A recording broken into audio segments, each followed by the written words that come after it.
कहानी का नाम वो हवेली की खिड़की।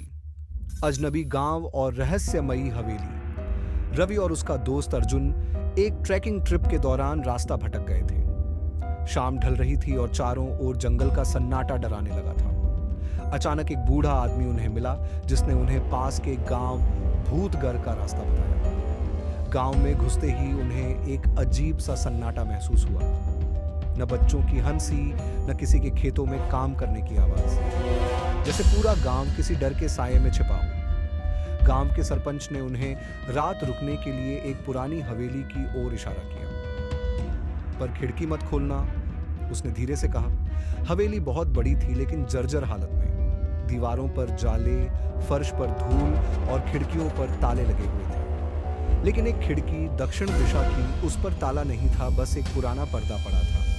रवि और अर्जुन ने सरपंच की बात मान ली और उस खिड़की के पास नहीं गए। रात के खाने के बाद दोनों एक कमरे में सो गए, लेकिन रात के ठीक 2:30 पर रवि की नींद खुल गई। उसे लगा जैसे कोई उसके नाम से फुसफुसा रहा हो।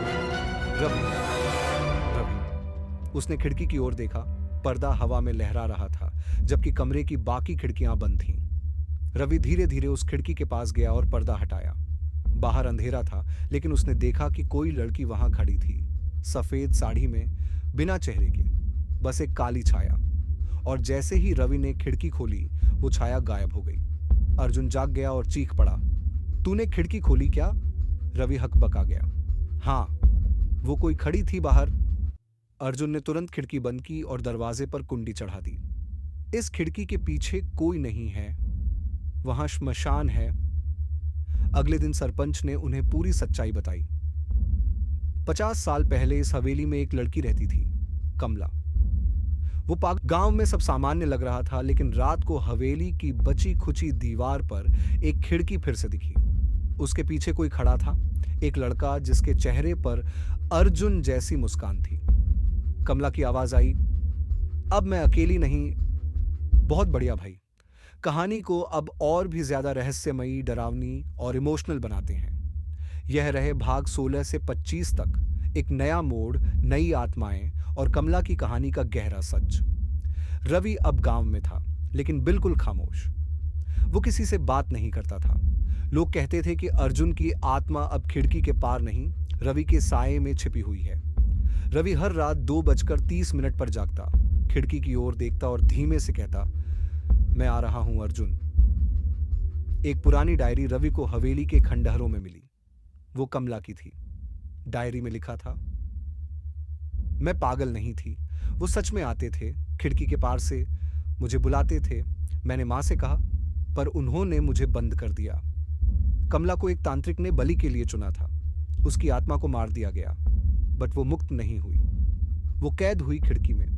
अब रवि को दिखने लगे और भी चेहरे, बच्चे, औरतें, बूढ़े, सब वहीं बोलते, हमें आजाद करो। कमला अकेली नहीं थी। हर उस इंसान की आत्मा जो खिड़की के पास मरा वहीं फंसी हुई थी।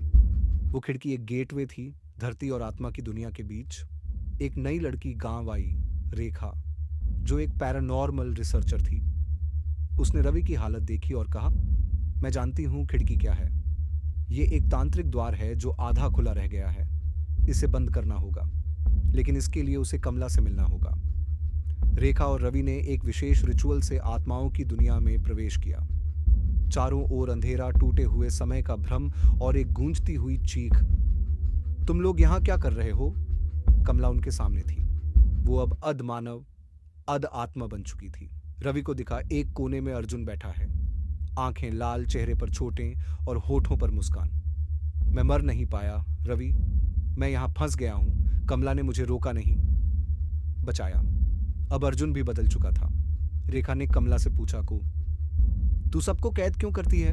कमला फूट पड़ी, मैं नहीं करती, वो करते हैं। जिन्होंने मुझे मारा उन्होंने मेरे अंदर शैतान छोड़ दिया। अब मैं भी एक पिंजरा हूं। वो आत्माएं अब कमला की नहीं, उस तांत्रिक शक्ति की कैद में थीं। तांत्रिक शक्ति का नाम था कालनाथ।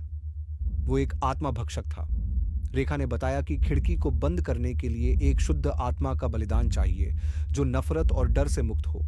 रवि ने बिना सोचे कहा, मैं तैयार हूं। रेखा, रवि और अर्जुन ने एक बार फिर हवेली में यज्ञ शुरू किया। आत्माएं चीख रही थीं। खिड़की अपने आप हिलने लगी। कालनाथ प्रकट हुआ, काला, विकराल, हजारों आत्माओं से बना हुआ। कोई मुझे नहीं रोक सकता, वो गूंजा। लेकिन रवि ने अपनी आत्मा कमला को सौंप दी। ले जा मेरी शांति और सबको आजाद कर दे। रात बीत गई। हवेली अब सिर्फ राख थी। खिड़की नहीं बची। कोई परछाई नहीं, कोई आवाज नहीं। रेखा अकेली गांव से निकली। रवि और अर्जुन की कोई खबर नहीं थी, लेकिन गांव वाले कहते हैं अब रात को 2:30 पर हवेली की जगह एक गुलाब उगता है। शायद वो रवि का बलिदान है, शांति का प्रतीक।